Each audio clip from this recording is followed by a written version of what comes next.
दोस्तों नमस्कार। दोस्तों क्या है हजार साल पुराना अल अस्का का विवाद? कैसे ये हजार साल का विवाद वर्तमान के अंदर भी इजराइल और हमास को युद्ध में धकेल रहा है?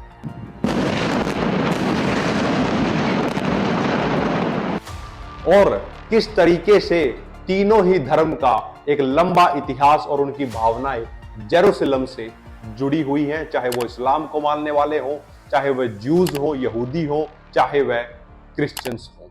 तो हम शुरुआत करते हैं साथियों इस हजारों साल पुराने विवाद के एक लंबे इतिहास से। साथियों, अगर हम यहूदियों की बात करें तो ईसा मसीह से 1000 साल पूर्व का पुराना इतिहास यहूदियों का इस जमीन पर रहा है, ऐसी यहूदियों की मान्यता है। यहूदियों के राजा किंग सोलोमन ने इस जमीन के ऊपर एक मंदिर बनाया था जिसको यहूदी टेंपल माउंट भी कहते हैं और फर्स्ट टेंपल भी कहते हैं, जिसको 1516 के दौर से कुछ समय पहले बेबीलोन के साम्राज्य के द्वारा तोड़ दिया गया था। उसके बाद फिर से 1516 बीसी में यहूदियों के द्वारा अपना टेंपल माउंट मंदिर फिर से वहां पर बनाया गया, जिसे वह सेकंड टेंपल के नाम से भी पुकारते थे। लेकिन वह मंदिर लगभग 600 साल तक रहा। उसके बाद रोमन्स ने भी उस मंदिर को तोड़ दिया, लेकिन वर्तमान के अंदर उस मंदिर की एक दीवार आज भी उस जगह पर है, जिसको वेस्टर्न वॉल और वेलिंग वॉल के नाम से यहूदी बुलाते हैं। कुछ इसी तरह इस्लाम धर्म को मानने वाले लोगों की मान्यता भी इस जमीन से जुड़ी हुई है, और वह मान्यता कुछ इस प्रकार है कि मक्का और मदीना के बाद इस्लाम धर्म में तीसरी सबसे पवित्र स्थान किसी को बोला जाता है तो वह इसी जगह को बोला जाता है। यह भी मान्यता है कि इस्लाम धर्म के आखिरी पैगंबर यहीं से जन्नत गए थे। इसी प्रकार से ईसाई धर्म की भी मान्यता इस पूरे कंपाउंड, इस पूरे अलास्का के क्षेत्र से जुड़ी हुई है। वह इस प्रकार है कि जो ईसा मसीह थे उन्होंने यहाँ पर उपदेश दिया था और उनका यहाँ पर रीबर्थ भी इसी जमीन पर हुआ था। तो इस एक लंबे इतिहास के चलते लगातार जेरूसलम को लेकर तीनों धर्म के लोगों को मानने वालों की आस्थाएं और भावनाएं यहाँ पर जुड़ी रही हैं। लेकिन यह विवाद साथियों हजारों साल पुराना इसलिए है क्योंकि आज से लगभग 1000 साल से भी अधिक से पहले जो क्रूसेड वॉर हुए थे, जिन्हें होली वॉर भी कहा जाता है, इस्लाम और क्रिश्चियनिटी के बीच में, वो उसका पहला युद्ध जेरूसलम को लेकर ही हुआ था। हालांकि उस पहले क्रूसेड वॉर के अंदर क्रिश्चियनिटी के, क्रिश्चियन ईसाई धर्म को मानने वाले लोगों की जीत हुई थी और उन्होंने जेरूसलम पर अपना कब्जा और अपना अस्तित्व स्थापित कर दिया था। लेकिन वह उनका कंट्रोल जेरूसलम के ऊपर ज्यादा लंबे समय तक नहीं चल पाया था और उसके बाद से मुस्लिम लोगों का उसके ऊपर फिर से कंट्रोल आ गया था।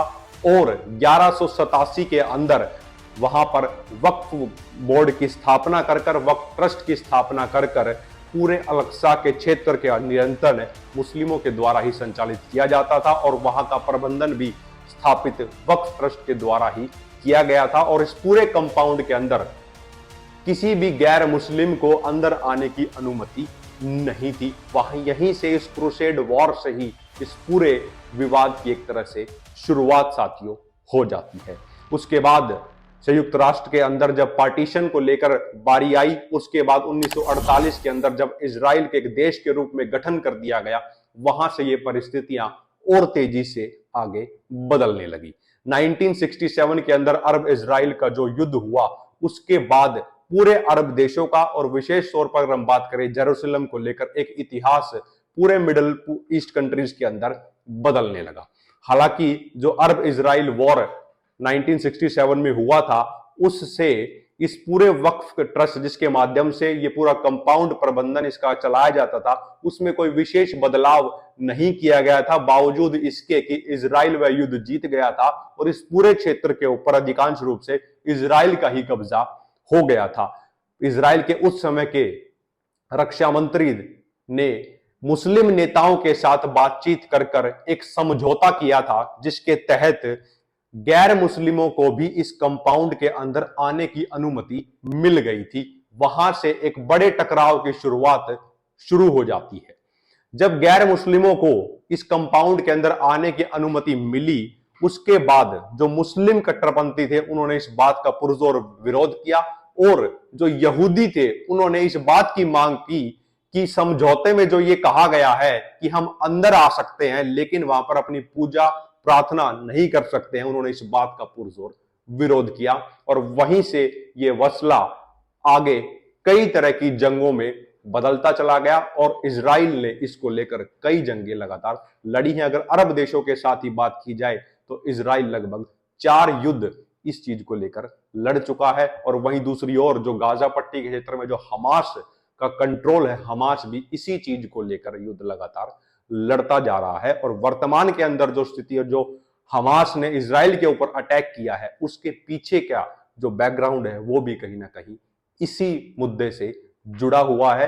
क्योंकि टेम्पल माउंट की जो दीवार बची हुई है उस पर यहूदी अपनी पूजा पाठ की जो उनकी आस्था से जुड़ा हुआ विषय है वहां पर जाते हैं, और पूजा पाठ जब वहां पर करते हैं तो इसका पुरजोर विरोध अलस्का मस्जिद से और हमास जैसे संगठनों के द्वारा लगातार किया जाता है। और इसमें कई बार यहूदियों के ऊपर पत्थरबाजी भी हुई है, और पत्थरबाजी होने के चलते ही कई बार जो इजराइल की पुलिस है वो भी अलस्का कंपाउंड के अंदर तक चली गई है, जिसका विरोध हमास ने निरंतर करता रहा है। इसीलिए इस बार हमास ने एक अपना जो ये पूरा ऑपरेशन जो लॉन्च किया है उसका नाम भी तूफान अल अस्का ही रखा है, और इसका इंग्लिश में जो नाम रखा गया है वो रखा गया है अल अस्का फ्लड। तो साथियों, ये 1000 साल से भी अधिक का ये पूरा इतिहास जो विवाद इस पूरे क्षेत्र पर है, आज भी उसी के चलते इजराइल और हमास दोनों आपस में लड़ रहे हैं। साथियों, अगर आपको ये इन्फॉर्मेशन अच्छी लगी हो तो वीडियो को ज्यादा शेयर करें, कमेंट सेक्शन में अपना फीडबैक जरूर दें। आपने मुझे सुना उसके लिए बहुत बहुत धन्यवाद। जय